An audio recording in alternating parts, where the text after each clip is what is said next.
बात करेंगे मार्केट की, तो देखिए यूएस टैरिफ वापस लेने की संभावना बढ़ चुकी है। भारत की जीडीपी ग्रोथ अगली तिमाही में 8% होने की संभावना है। जीएसटी कलेक्शन इस महीने 2 लाख करोड़ होने की संभावना है। जीएसटी कलेक्शन की बात करूं, इस महीने कहा जा रहा है कि 2 लाख करोड़ ये हो सकता है। भारत की जीडीपी ग्रोथ की बात करें तो अगली तिमाही में 8% होने की संभावना है। और इसके अलावा यूएस टैरिफ वापस लेने की संभावना बढ़ी। ऐसा हो सकता है कि यूएस की तरफ से जो टैरिफ लगाया गया है 50% का, उसे वापस लिया जाए। इस वक्त मार्केट एक्सपर्ट आकाश जिंदल जी जुड़ चुके हैं हमारे साथ। आकाश जी, स्वागत है आपका भारत 24 पर। सर, सबसे पहले तो मैं यही कहूंगी कि खबर यह है कि यूएस टैरिफ वापस अपना ले सकता है, इसकी संभावनाएं बढ़ी हैं। और ऐसा होता है तो जाहिर सी बात है एक बार फिर से यू टर्न लेते हुए ट्रंप नजर आएंगे। लेकिन कितना ये आपको लगता है कि मुमकिन है? जीडीपी ग्रोथ की बात करें तो अगली तिमाही में 8% होने की संभावना है।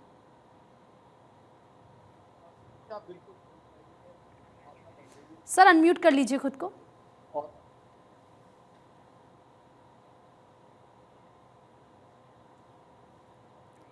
सर, आपकी आवाज नहीं आ रही है, एक बार फिर से आप रीचेक कर लीजिए।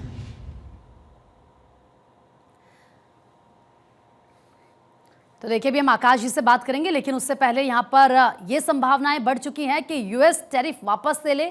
50% का जो टैरिफ लगाया गया, और देखिए कुछ जो रिएक्शंस भी अगर आप देखेंगे वहां से सामने आए, उसके बाद ये लग रहा है कि ऐसा हो सकता है। कोई बड़ी इसमें बात नहीं है। आकाश जी हमारे साथ जुड़ चुके हैं लगातार। आकाश जी, अपनी बात को पूरी कीजिए। अभी मेरी आवाज पहुंच रही है? है? बिल्कुल बिल्कुल, आकाश जी बोलिए।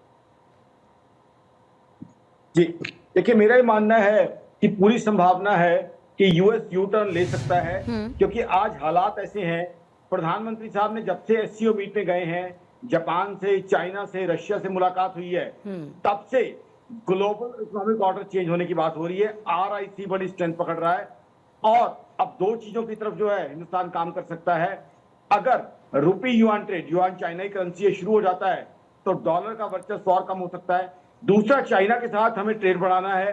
प्रधानमंत्री साहब और चाइना के राष्ट्रपति की बात बीच में क्लियर बात हुई है, लेकिन हमें डेफिसिट कम करना है, क्योंकि चाइना को हमारा एक्सपोर्ट कम है, हमारा इंपोर्ट ज्यादा है उनसे।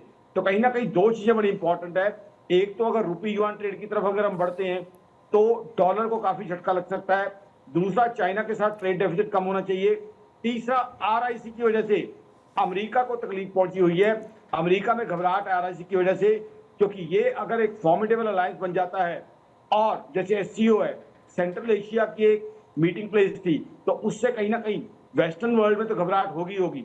ब्रिक्स की भी अपनी करेंसी लॉन्च होने की बात हो रही है, तो कहीं ना कहीं डी डॉलराइजेशन का खतरा अमेरिका को सता रहा है। साथ ही साथ ग्लोबल ऑर्डर चेंज होने का खतरा भी अमेरिका को सता रहा है, और इसके चलते हुए ये संभावना दिख रही है कि आने वाले वक्त में यू टर्न लिया जा सकता है टैरिफ पे। हो सकता है पूरा रिवर्सल हो जाए, हो सकता है अवेंज पे रख दिए जाएं, क्योंकि यूएस के लिए भी हिंदुस्तान बहुत बहुत इंपॉर्टेंट है। जब से टैरिफ लगे हैं, यूएस में इन्फ्लेशन बढ़ चुकी है, यूएस में जॉब लॉसेस बढ़ चुके हैं, यूएस में जीडीपी ग्रोथ कॉम्प्रोमाइज हो चुकी है। यूएस अब रेट ऑफ इंटरेस्ट नहीं कम कर पा रहा। और सबसे इंटरेस्टिंग बात तो ये है, यूएस को खुद नहीं पता टैरिफ क्यों लगाए हैं। जब रेसिप्रोकल टैरिफ लगे तब ये बताया गया कि रीजन ये है, हम टैरिफ ज्यादा चार्ज करते हैं।